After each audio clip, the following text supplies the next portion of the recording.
Benefit of ultrasound in twin pregnancies.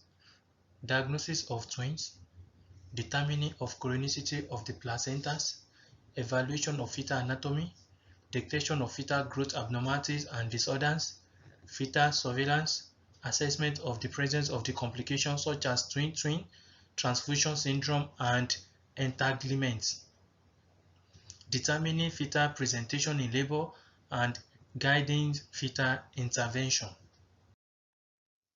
Determining twin placentation by ultrasound. Ultrasound can determine the types of placentation in twins with high accuracy, especially in the first trimester, when two separated and distinct chorionic sac are seen in the endometrial cavity by 5th week's gestation. The diagnosis of the dichorionic placentation can be accurately made later on in the first trimester when the two sacs are adjoined. The assessment of the placentation requires attention to other details, although in general the number yolk sac correlates with the number of the amniotes. This rule has many exceptions as monoamniotic twin can be associated with single yolk sac, a typical divided of yolk sac or two yolk sacs. The characteristics of the dividing membrane between the two gestational sacs when present is the most accurate way for determining chronicity in twin gestation. If the placenta appears to fill the junction between the membranes at its insertion into the placenta, resulting in a thick wedge-shaped configuration, lambda, delta, or twin peak sign, this is the diagnosis of diamniotic dichorionic placentation.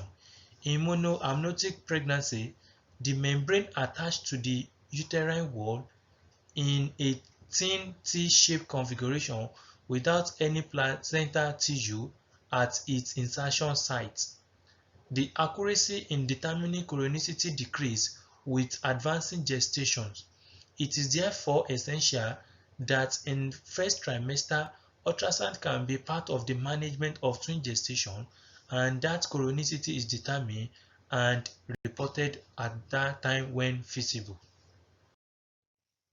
These are the two images showing the two gestational sac of A. This is the gestational sac of A and this is another gestational sac of B.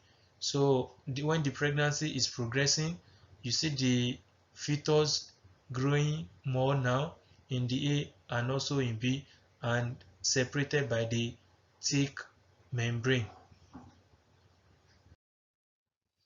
This is another way to identify monochorionic and diamniotic twin gestation. This one is showing a thick membrane and this one is showing a thin membrane. This is another way of identifying twin gestation. You see the gestational sac of A and you see the gestational sac of B2 and separated by the thick membrane. And here this is the placenta and this is monochorionic twin gestation. This is a thin membrane separated the two gestation sac.